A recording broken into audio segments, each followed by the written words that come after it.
All aboard. Plane now leaving for Omaha in the east. All aboard. All aboard. Phyl Coe Radio Mysteries on the air. The Phyl Coe Radio Mystery Contest with $50,000 in cash prizes, huge weekly prizes, mammoth grand prizes, a thrilling new contest of skill. Every week at this same time over this station, your Phyl Coe Radio tube dealer presents transcribed Phyl Coe Radio Mysteries. Fun, excitement, suspense, and an opportunity to win your share of $50,000 in cash prizes. Anybody can enter. Nothing to buy. If you haven't already done so, learn all about it in the big free Phyl Coe Mystery Book. Free without any obligation whatsoever at your Phyl Coe Radio tube dealer store. You need the book to enter this contest. It contains official entry blanks, lists all the prizes, tells you what to do to win. Be sure you have a free book. I'll wait a moment while those of you who already have your Phyl Coe Mystery Book open it to pages 10 and 11. Watch the diagram on page 10 as you listen to the program. Take notes. Listen carefully. All ready? Phyl Coe, the beautiful girl detective, is going to find the murderer in Murder in the Sky. See if you can tell how she finds the guilty person. Our scene opens in the waiting room of the airport of a western city. Phyl Coe and her novel-writing friend, Tom Taylor, are returning to New York from their adventure in the West. As we meet them today, they are having their tickets and sleeping accommodations examined by the airline official at the desk. Is the plane on time tonight? Yes, Mr. Taylor. She'll be landing any minute now. Is the plane full this trip? No, it isn't, Miss Coe. There'll be only 6 passengers. Ah, hear that? She's coming in right on schedule. Want to go outside and watch her land, Phil? Oh, I don't think so, Tom. Let's wait in here till the porter gets our bags aboard. Okay, darling. No other woman but you could keep me from watching an airplane land. Oh, silly. Go on out if you want to. No, I think I'll just sit here and gaze at you. Say, young man, is this the sleeper for the East coming in? Yes, sir. You're just in time. I was delayed at the hotel. Lost my glasses somewhere. Are you Mr. Guy Johnson? Hope so. If I'm not, I've been lying for years. I guess the 3 of us are going to be sleeping companions, Well, not exactly. But we're all going on this plane, if that's what you mean. Mr. Johnson, you'll be in lower 6. Thank you, my boy. By the way, can you tell me whether or not Miss Rita Rogers and her brother will be on this plane? Is that Miss Rita Rogers, the new movie star? Yes, it's Rita Rogers, the great, big, wonderful star. Everybody knows Rita Rogers, but nobody knows her husband. Oh, are you? I say, Mr. Taylor, Tom Taylor. Take my advice, Mr. Taylor, and never marry a famous woman. Well, that settles it, Phil. Now, I'll never marry you, no matter how hard you coax. Oh, Tom, you're breaking my heart.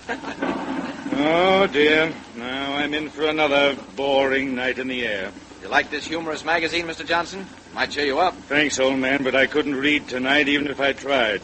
Unfortunately, I'm far-sighted, and I've mislaid my glasses. Well, the best thing for you to do, then, is go to sleep. That's exactly what I propose to do. This way, everyone. Plane's waiting. Mind if I take your arm, old man? Without those blasted glasses of mine, I'll probably fall in the dark out here and break my neck. Oh, hang right on. You all right, Phil? Yes, Tom. I have regular cat's eyes. Hey, what a swell-looking plane. Oh, yes, it's a beauty, isn't it? How do you do, everyone? I'm Helen Drake, your stewardess. Oh, how do you do? How do you do? You're Miss Coe, Mr. Taylor, and Mr. Johnson. Is that correct? That's right, Miss Drake. Well, the other 3 passengers are already asleep. Now, won't you step aboard? Be careful of those steps, Miss Coe. Oh, by the way, Miss Drake, is Rita Rogers among those other 3 passengers? Yes, she's across the aisle in lower 2, and her brother David Rogers is in lower 3. Dr. John Baker is in lower 5. Dr. John Baker, the well-known surgeon? Yes, a movie star and a famous doctor. Now, if you want anything, just ring the bell. Oh, thank you, Miss Drake, but I think I'll turn in right away. Yeah, me too. And so will I. You all right, Mr. Johnson? Yes, thanks. Fine. Good night. Good night, Mr. Taylor. Can I get you anything, Phil? No, thanks, Tom. Good night. Night.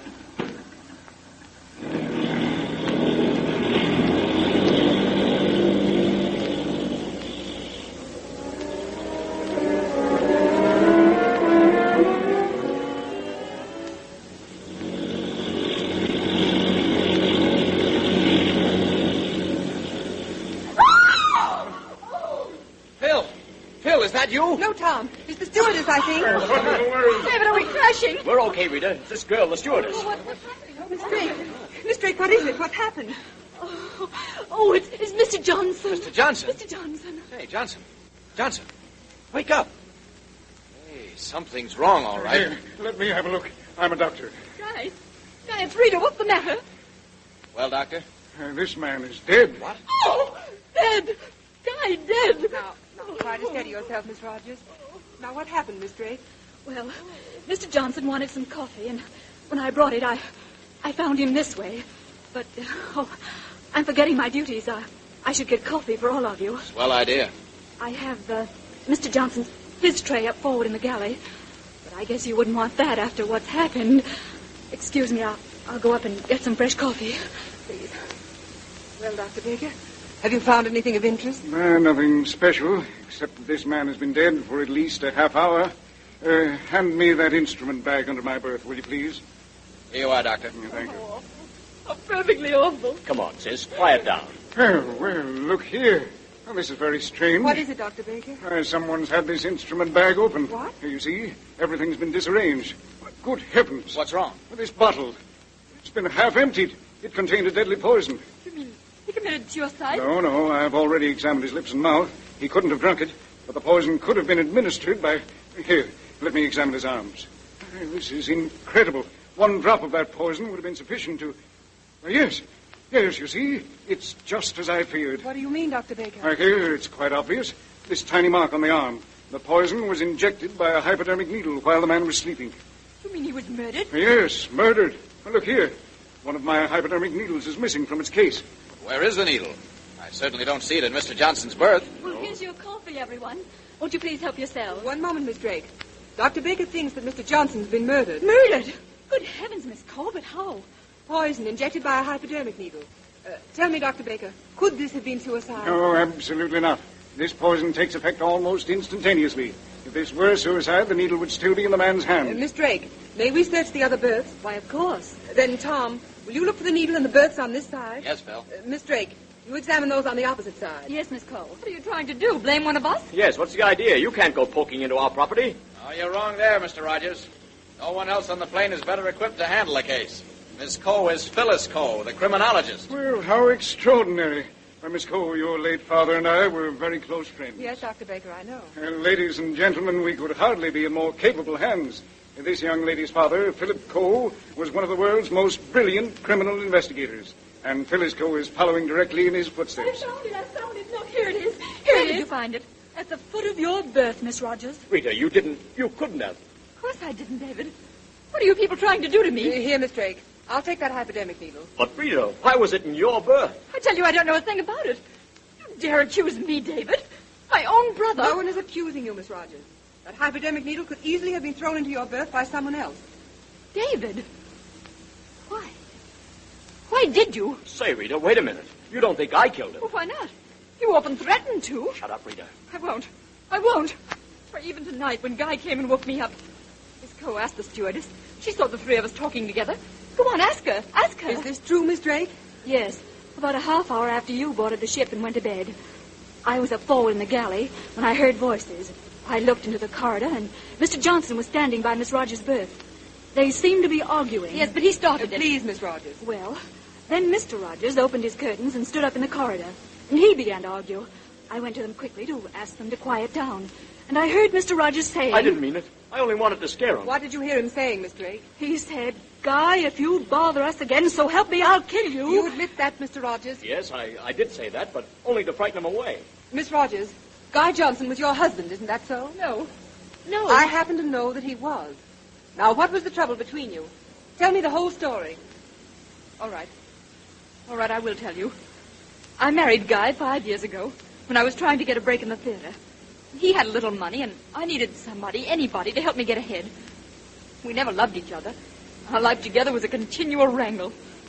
2 years ago, I left him and went to Hollywood. It was difficult at first, but then I got my break. Since then, Guy has been constantly hounding me for money, blackmailing me. Blackmailing you? Yes. You mean he threatened to tell something he knew about you? Yes, oh yes, he could have ruined my career. What about you, David? How do you fit into this? When my sister made good on the coast, she sent for me to come out and be a personal manager. My biggest job has been to fight Johnson off. You wouldn't believe the amount of Rita's money we had to pay him to keep his dirty mouth shut. And when I saw him here tonight, realized that he'd caught up with us again, I lost my temper. But I didn't kill him. I'd never do a thing like that. No, but you'd throw that needle into my berth. I didn't do that, Rita. I didn't. Now, wait, please. We've got to start from the very beginning.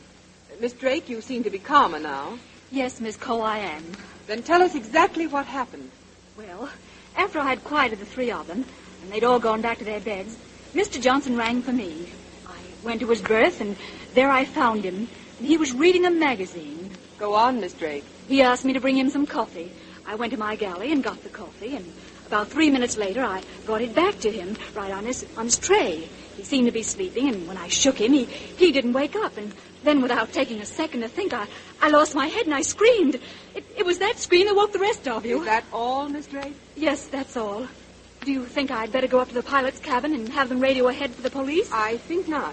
I think my friend Mr. Taylor will do that for us. Certainly, Phil, whenever you're ready. But it's really my job as a stewardess. Yes, Miss Drake. But I don't imagine you'll be stewardess much longer. Well, I don't understand. Why did you kill Guy Johnson? But, Miss Coe, Come, Miss Drake. There's no use lying any longer. You've just made it quite plain that you're not very good at lying. All right. Guy Johnson and I are starting even once again. What made you do it? Yes, you little beast. And why did you throw that needle into my berth? I hated you, Rita Johnson, because you were really his wife. My real name is Helen Johnson. I changed it to Helen Drake. I met Guy 2 years ago in Chicago, married him, and then we had a little boy. What? Guy married you? Yes. And after the baby came, Guy told me about you. And then he deserted us. My baby died from starvation. I had only one thing left to do in life, and that was to kill the man who killed my baby. Tonight was the first time I'd seen him since. He had poor eyesight. Without his glasses, he didn't recognize me in those dim lights. Well, that's all. And now, Miss Coe, I'm ready. I'm ready to go and join my baby.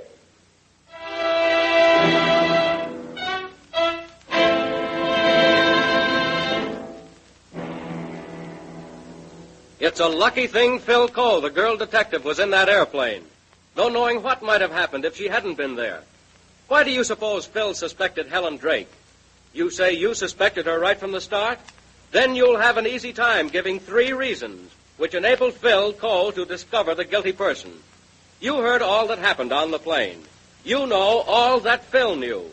All you have to do is to answer the contest question, which you'll find in the Phyl Coe mystery book.